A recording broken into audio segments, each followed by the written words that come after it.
kosten? 205.000? Ja, dementsprechend haben wir das gepreist und das wird sich irgendwo zwischen 275 und 300.000 Dollar. Wirklich Wahnsinnsuhr. Eins der Formate, wenn es um Uhren geht, was euch gefällt, ist Vintage-Uhren. Normalerweise haben wir ja nicht so viele Themen, aber heute sind wir hier in dem neuen Geschäft von dem Tarek, Momentum. Das ist, glaube ich, mittlerweile unser 4. Video und ja, wie Hi Marc, geht's? Ne? Grüß dich, schön dich zu sehen. Endlich sind wir mal wieder hier und es hat sich einiges getan. Ja. Also du hast dich ja, muss ich sagen, Wahnsinn, was du hier erschaffen hast. Also wo sind wir hier? Wir sind in ICD Brookfield, das ist ein Joint Venture von der Regierung und Brookfield, größter Asset Manager in der Welt. Die haben im DIFC, also in der Free Zone, haben die einen neuen Tower aufgebaut. Das ist mit unter den 10 besten Towern weltweit, glaube ich. Und da waren wir glücklich, lucky, ein Geschäft zu bekommen. Da haben wir direkt zugegriffen. Wow. Und heute werden wir auch ein bisschen vom Geschäft natürlich zeigen. Und du hast einige Uhren rausgesucht. Ja. So, wenn wir jetzt mal kurz umschreiben, was werden wir heute sehen? Wir werden ein bisschen Bling sehen, sehr starken Bling. Steinblätter werden wir sehen, überwiegend mein Streckenpferd Day-Date. Aber wir haben auch was Schönes für Sportmodelle da. Und wir geben euch natürlich ein kleines Market-Update, wie es aktuell aussieht, worauf ihr Wert legen solltet, wenn ihr euch für Vintage-Uhren interessiert. Und das alles in diesem Video.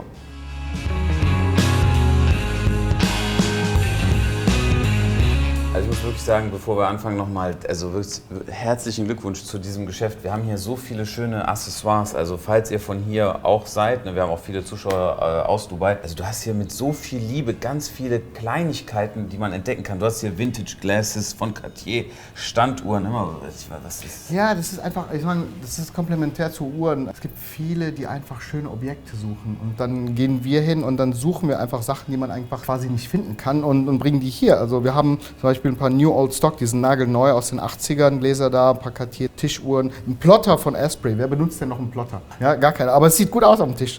Das Einzige, was du noch brauchst, wäre so ein eigener Duft vielleicht, weißt du? Dass kommt. Kommt? Der kommt, okay. Aber für das Geschäft. Ja genau, das meine ich, dass du so als Momentum einen Duft hast. So. Du bist fast 2 Wochen zu früh. Ja, okay. Ja, aber das nächste Mal kommst, dann sehr gut. wirst du es merken. Was haben wir hier auf dem Tisch? So, wir haben hier natürlich eine Day-Date. Ich liebe diese Day-Dates. 18039 Weißgold mit Fluted Bezel 1981 und hat dieses Türkis oder auch Tiffany Stella Zifferblatt. Das ist, glaube ich, nach wie vor so die mit dem meisten Demand. Richtig. Von der Gerade Farbe in Weißgold. Her. Ja. Weißgold ist auch nochmal deutlich seltener. Ja. Für alle Leute, die jetzt das Neue dazukommen, Tarek macht fast ausschließlich Vintage Watches. Wir sehen auch hier so ein paar andere Marken außerhalb von Rolex natürlich. Aber sonst bist du schon sehr, sehr stark in diesem Thema drin. Ne? Ja. Und wir kommen aus derselben Stadt ursprünglich gesehen. Jawohl. Wenn man jetzt mal so sich die Uhr anschaut, wonach schaust du selber, wenn du jetzt, sagen wir mal, jemand kommt zu dir und möchte dir die Uhr verkaufen? Was guckst du dir in dem Fall an? Also zuallererst das Zifferblatt. Ich sag mal, da ist fast der gesamte Wert drin. Die Uhr hat einen Wert, so gesehen, wenn du die mit einem schwarzen oder silbernen Zifferblatt kaufen würdest, wäre die knapp 20.000. Ja, wir sprechen von knapp 150.000. Das heißt, du hast einen Zifferblattaufpreis von ca. 130.000. Der ist nach Farbe und nach Qualität. Okay. Also sehr, sehr spannend, dass das alles auf dem Blatt liegt. Ne? Welches Jahr haben wir hier? 81. Das ist noch Single Quick und die hat keine Diamanten. Ist jetzt ein bisschen unlogisch, dass die besser ist ohne Diamanten, aber viele suchen die einfach plain mit den Index. Beim Onyx-Blatt aber genauso. Dieses Onyx-Blatt mit Gelbgold, ja. Day-Date mit 9 und 6 ist günstiger als das mit dem ohne alles. Ne? Was würdest du sagen, das ist ja schon jetzt ein Wahnsinnspreis. Ne? Ja. Wo lag sowas mal beispielsweise vor 5 Jahren? Also vor 5 Jahren habe ich was Vergleichbares verkauft für ca. 55 bis 60. Wo dann die Gelbgoldmodelle bei ca. 30, 35 lagen. So ein Produkt ist ja auch jetzt sehr schwierig zu vergleichen. Ne? Also da muss man schon so einen Händler haben, also das wird man, glaube ich, sehr schwierig einfach bei diesen ganzen regulären Rolex-Verkäufern finden. Ne? Das ist ein Nischenprodukt. Ne? Ja. Wie viele gibt es aktuell auf dem Markt von solchen Uhren? Ich sag mal, insgesamt Stellas, einfach mal, wenn ich jetzt schätzen müsste, sage ich mal 50 Stück. Die kannst du sehen auf der Oberfläche des Internets oder bei Händlern. Und wenn du die Farbe jetzt anguckst, von der Farbe vielleicht 4 bis 5. Derzeit zum Verkauf. Okay. Wie würdest du den Markt aktuell bewerten für solche Uhren? Also der Markt für diese sehr seltenen Day-Date-Modelle, es ging nie wirklich runter. Auch jetzt in der letzten Zeit, wo es jetzt noch ein bisschen geknallt hat, sage ich mal, das hat sich sehr schnell wieder erholt. Die Sammler, die sowas kaufen, die kaufen sowas nicht nur seit 2 Jahren, sogar seit 10 Jahren. Ja, die wissen auch, die haben auch 40, 50, 60.000 für das damals dafür bezahlt. Aber die wissen ganz genau, wonach die schauen. Das heißt, die Nachfrage derzeit für solche Uhren ist fast unverändert. Wenn ich mir jetzt die Uhr so anschaue, ne? Also das ist jetzt, kannst du vielleicht auch einen Tipp für all die jungen Leute, die zuschauen und sich vielleicht ihre erste Vintage Datejust kaufen. Das ist ja unser Modell, wo wir am meisten verkaufen. Ne? Wenn ich jetzt zum Beispiel gucke, du hast hier eine Uhrmacherwerkstatt, voll eingerichtet. Ja. Hier sitzt immer jemand wochentags, aber hier sind ja zum Beispiel Gebrauchsspuren jetzt drauf. Richtig. Also bei uns zum Beispiel, die Leute, die jetzt eine Datejust kaufen, ne, die Uhr muss blitzeblank sein. Sonst, also wir verschicken sie auch, sage ich mal, wenn in diesem Zustand, ich würde sie jetzt selber persönlich nicht aufarbeiten, aber ich merke immer wieder, wenn die Leute die Uhr kaufen, dann geht es immer wieder, ja, können sie doch aufarbeiten und so weiter. Warum machst du das nicht? Ich sag mal, das Aufarbeiten, eine Politur ist gar kein Problem. Man kann die ganz schön wieder, kann das Factory Finish wieder herstellen. Die Sache ist das Factory Finish ist so viel wert, wie du bezahlst für die Politur, kann man sagen quasi. Ja? Aber hier haben wir einen Originalzustand, wo die Uhr gebraucht wurde, hat Gebrauchsspuren, ein paar Kratzer, manchmal hat die ein paar Katschen drin, aber das ist quasi der Originalzustand. Und der ist vom Wert her, von den Sammlern, die wissen, was sie kaufen, höher. Okay, also würdest du sagen, die Jungs sollen die Uhr aufarbeiten lassen oder sollen sie so lassen? Ich sag mal, du verkaufst jetzt keine Uhren, die schlimm aussehen. Die haben vielleicht ein paar Kratzer oder haben ein paar Tragespuren. Jetzt besonders, es geht um die Schließe halt, ne? Also auch. Ja, die Schließe hat halt das Logo drauf. Je öfter du polierst, desto schneller geht das Logo runter. Ja. Und irgendwann mal sieht es aus wie, ist das jetzt echt oder nicht? Okay. Ja, und deswegen lieber raus. Es gibt Leute, die sagen, ich will keine verkratzten Uhren tragen. Verstanden, also ich respektiere das sehr, weil jeder hat seinen eigenen Grund, diese Uhr zu kaufen. Und die sagen, ich möchte die Uhr kaufen, dass sie aussieht wie neu. Dann soll das so sein, dann müssen die aber auch genauso damit umgehen. Dann sollen die jetzt nicht die Uhr wieder verkratzen und dann nach 3 Monaten wieder zur Politur bringen.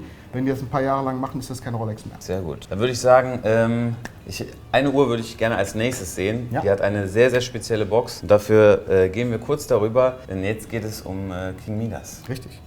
Und zwar, hier haben wir eine sehr, sehr spezielle Box. Allein die Box kostet aktuell? Wenn du sie findest, knapp $5.000. Boah, also das Modell, muss man sagen, ist komplett unbeliebt gewesen. Niemand hat sich so wirklich damit beschäftigt. Ich weiß mal, Rin hatte danach gefragt, ein Künstler aus Deutschland, der hat mal gesagt, ja, kannst du mal danach gucken und so. Und ich meinte schon so, ey, was willst du damit? Ne? Aber wenn man sich die Uhr mal anschaut, wie viel Gewicht haben wir da? 200 Gramm. Aus welcher Zeit, erzähl mal, woher ist die Uhr gekommen? Auch guck mal hier an der Seite, King Midas, was hat sich Rolex dabei gedacht? Ende 60er Jahre hat Rolex die King Midas quasi rausgebracht. Die Uhr King Midas wurde nur in Gold oder Weißgold gemacht. Und die haben halt mit der klassischen Form, mit diesem dreieckigen Gehäuse auf der linken Seite rausgebracht. Das hat alles mit einer Story zu tun. Und zwar griechische Mythologie. Es gab den King Midas. Der Mythos war, dass alles, was der mit der linken Hand angefasst hat, zu Gold wurde. Sprich, Krone auf der linken Seite. Und das habe ich jetzt, sehe ich ja jetzt erst. Richtig. Stimmt, Left Hand. Und wenn du die Krone genau anschaust, das ist auch so ein griechisches Symbol, die Sonne. Ah, okay. Die Uhr wurde damals bekannt, weil Elvis Presley gesehen wurde nach einem Konzert mit dieser Box. Er hat diese Box, weil jemand ihm die geschenkt hatte. Ich weiß nicht mehr, wer das war. Und dadurch ist sie halt bekannt geworden. Und die Uhr hat damals einen Listenpreis gehabt, der war fast doppelt so hoch wie eine Day-Day. Das Topmodell damals. Topmodell war das. Und jetzt aktuell, also die Uhr war ja relativ lange nicht beliebt, ne? Also die hat sich immer um welchen Preis so bewegt, sagen wir vor 15.000, 16.000. Aber ist schon auch schon eine Erscheinung am Handgelenk, ne? Die hat schon eine Wahnsinnspräsenz. Und jetzt, wenn man so eine haben möchte, inklusive Box, gutes Set, was meinst du, was man aus... $50.000? $50.000. Aber die Box ist seltener als die Uhr. Okay. Die Box ist wirklich seltener als die Uhr. Und wie viele haben wir hier? Ist auch nummeriert sogar? Die sind einzeln nummeriert und zwar, das ist jetzt eine große Zahl, 3000 weil die von Anfang an die Nummerierung angefangen haben bei der ersten Midas und alle Midas, die jemals gemacht wurden, haben eine fortlaufende Nummerierung gehabt. Also die Nummerierung ist jetzt nicht nur für dieses Modell in Weißgold. Sondern von allen generell. Okay. Und wie lange wurde die dann gebaut? Irgendwann ist die wurde gebaut, ich glaube bis Ende 70er. Okay, sehr, sehr spannend. Mal was ganz, ganz anderes haben wir so noch gar nicht eigentlich gehabt. Ne? Ja. Sehr ungewöhnlich und ja, auch ein Stück Rolex-Geschichte. Was haben wir noch auf dem Tisch? Wir haben die Crown Collection. Okay, dann machen wir damit mal weiter. So, jetzt sind wir hier und haben 2 Uhren vor uns, aber wir fangen erstmal auf der rechten Seite an. Das hier ist aus der Crown Collection. Ich weiß, weil John Buckley hatte mir da habe ich mal etwas her, und zwar dieses Honeycomb-Ziffernblatt. Das war auch aus der Crown Collection, Richtig, ne? richtig. Das ist innerhalb von der Rolex, war das so das teuerste, ne? 90er Jahre oder so? Oder? Das war quasi das, was du im Fenster nicht gesehen hast, was Rolex die speziellen Kunden So angeboten Secret, hat. Und ja. es gibt ein Buch über die Crown Collection, gibt es auch. Okay. Und was haben wir jetzt hier? Also, wir haben jetzt eine Day-Date, Diamantbesatz auf der Lünette, auf den Bandmittelgliedern und ein Korallenblatt. Und wenn du genau hinguckst, ein Korallenblatt mit Pyramidenstruktur. Und Fassungen ist auch Pinball. Ja, richtig. Und zwar, das Korallenblatt ist bekannt dafür, dass es von allen Steinblättern am öftesten kaputt gegangen ist in der Produktion. Das heißt, um ein Blatt zu machen, ich weiß nicht, wie viele die zerstört haben. Das ist jetzt flawless. Flawless ist einwandfrei, ohne Riss, ohne Kratzer, ohne Schramme. Und ich weiß schon sehr lange, dass es das Modell gibt. Und ich habe das erste Mal jetzt wirklich in der Hand halten können, wo ich die gekauft habe. In deiner Karriere? In meiner Karriere. Noch nie hast du diese Uhr so gehabt? Live gesehen, noch nie. Live gesehen? Du hast sie noch nie live gesehen? Nein, noch nie live gesehen. Und nachdem ich die gekauft habe, ich kaufe solche Sachen auch ein bisschen nach Gefühl. Und ich habe, nachdem ich die gekauft habe, wirklich geguckt, wie viele sind irgendwo mal aufgetaucht. Und zwar habe ich dafür Bilder benutzt und mit Leuten gesprochen, die schon mal eine gesehen oder hatten. Und die Zahl ist nicht größer als 5. Nee.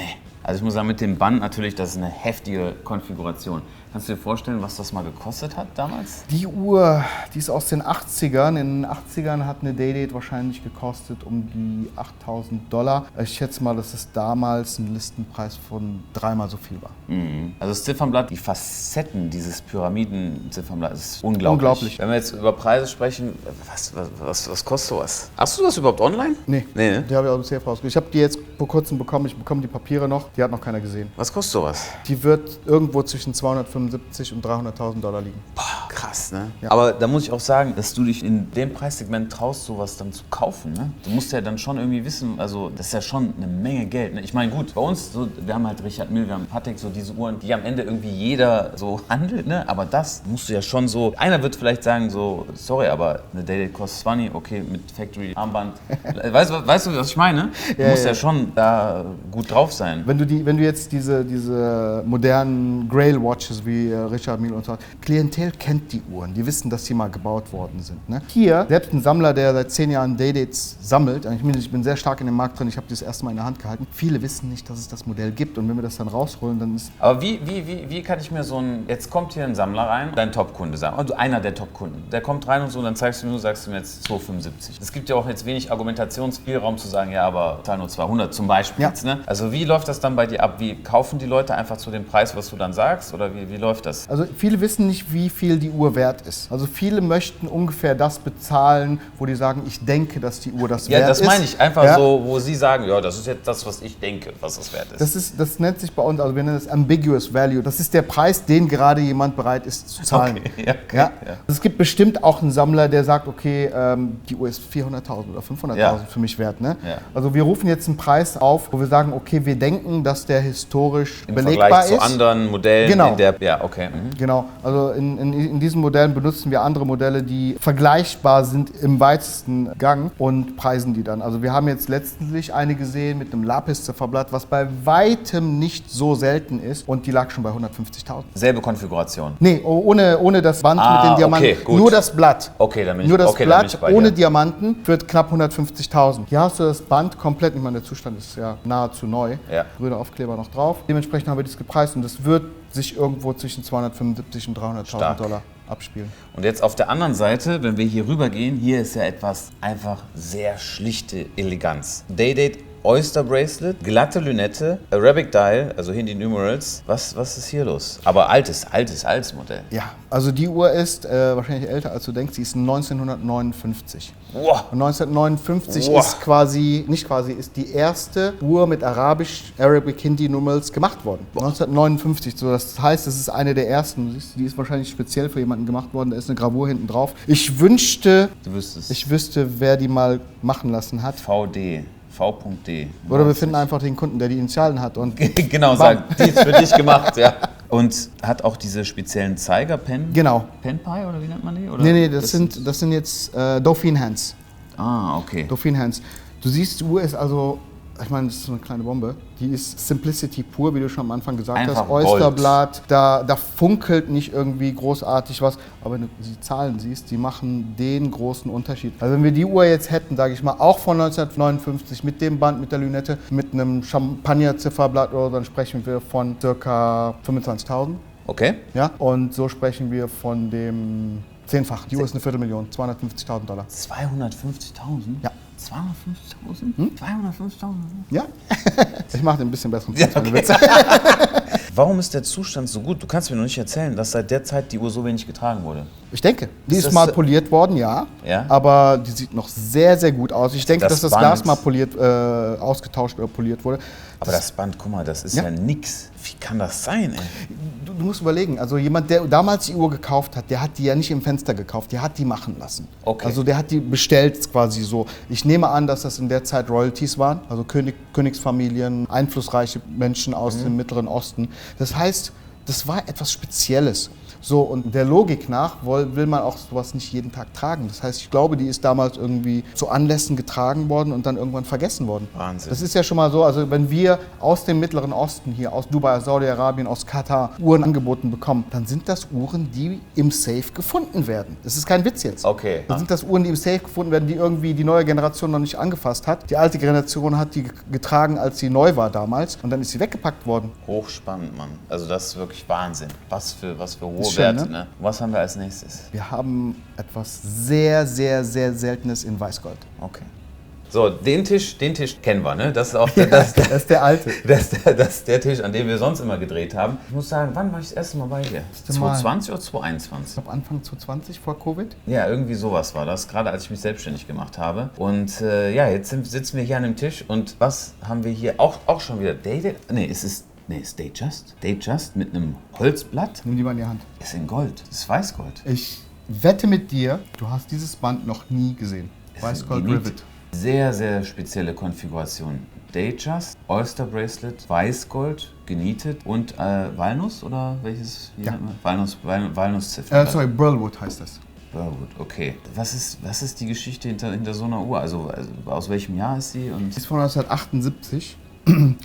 Jetzt gehe ich mal kurz zum Vergleich zu der anderen Uhr, die wir angeschaut haben, die Day-Date 18039 mit dem türkisen Blatt. Da haben wir den Wert runtergebrochen, dass die Uhr knapp 25 wert ist und das ist das Zifferblatt. So, das heißt, die Uhr könntest du quasi mit einem normalen Zifferblatt jederzeit überall kaufen, hast du vielleicht sogar da. Ja. Das ist eine 16019 Datejust, 5-stellige Referenz. Die wurde offiziell gebaut von 1978 bis 1988. Ja, in Gelbgold haben wir ab und an mal eine da. Ja, genau, 16018. Genau. Richtig. So, in Weißgold, jetzt musst du überlegen, damals, wo eine Stahluhr, ich weiß nicht, wie viel gekostet hat, ein paar $100 gekostet hat, dass jemand eine Datejust kauft, die fast genauso aussieht und dann das 5-fache bezahlt oder 6-fache bezahlt. Das war einfach bizarr und ich glaube, die Uhr war damals ein Flop. Ja, okay. Also ich sag mal, wenn ich jetzt ins Internet gehen würde, eine Stunde recherchiere, werde ich nicht mehr Fotos von einer 1609 finden als 15. Ist schon hochgegriffen, da muss ich schon gut suchen. Weil keiner die bestellt hat damals. Genau. Okay. So, und ich glaube, also den Modellen, die ich recherchiert habe, wurde die auch nur in der ersten Hälfte dieser Referenzperiode gebaut. Also die letzte, die ich gesehen habe, war 1983. Und in diesen 83, also 5 Jahren, sage ich mal, 10, 15 Stück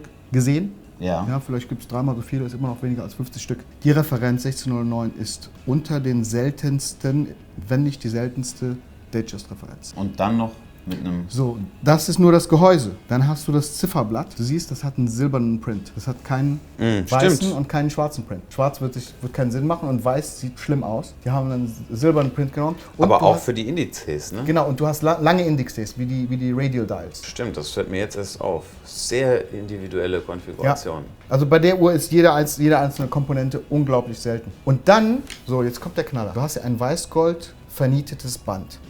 Dieses Weißgold vernietete Band wurde in dieser Periode nur für die 16019 gemacht. Also du konntest jetzt nicht hingehen und sagst, du hast den Kopf der Uhr und nimmst jetzt irgendwas anderes, genau. Sondern also die Uhr später zusammenzustellen, geht nicht. Nee, geht nicht. Damals hast du das Jubilee-Band und die wurde auch mit Präsidentband gemacht, um zu zeigen, dass es ein Precious Metal ist. Und damals hat keiner ein Oysterband genommen, weil es aussieht wie Stahl. Also die meisten sind halt klassisch Jubilee oder Weißgold für die zeigen wollten, dass es Weißgold ist. Ja. Und ein Oysterband hat, glaube ich, keiner bestellt. Das heißt... auch die Krone, ne? Die Krone hat ja noch, das ist ja noch Das Band ist unpoliert. Unpoliert, ne? Da Ja. ist noch keiner drüber gegangen. Nee. Boah, das müssen wir mal einfangen. Die Krone, Qualität, die Sharpness der Krone, da siehst du, wie es sein muss, ne? Seit wann hast du die Uhr? Die habe ich seit knapp 2 Monaten. Okay. Ja, die habe ich so ein bisschen zurückgehalten, weil ich die Uhr sehr liebe. Also ich habe schon längere Zeit was gesucht und habe gesagt, ich verkaufe die vielleicht irgendwann mal. Also die ist jetzt auch auf meine Größe eingestellt, ich trage die sehr gerne. Und die Uhr ist eine meiner schönsten Uhren, die ich in meiner Kollektion habe. Und wertmäßig, wo würdest du sowas festmachen? Wieder genau der gleiche, Du die wirst du gleiche nie, Geschichte. wenn die weg ist, wirst du nie wieder kriegen. Ja, die gleiche Geschichte wie bei der Crown Collection. Es ist so, wie viel der Kunde gerade ausgeben würde, um dir eine Zahl an den Kopf zu schmeißen. 150, 160, 170.000 Dollar. Okay. Um den Dreh, wovon das Band das teuerste ist. Tatsache, ja. Ja. Das Band Aber ich sag mal so, wenn ich das Band jetzt abnehmen würde, machst du ja im gäbe Leder. es Kunden, die für 80.000, 90.000 Dollar würden das Band kaufen. Okay, ja, so ist das manchmal. Ne? Gerade Lieferumfang und Konfiguration der Uhr, das ist dann, Das ist unglaublich. ja, Wahnsinnsuhr.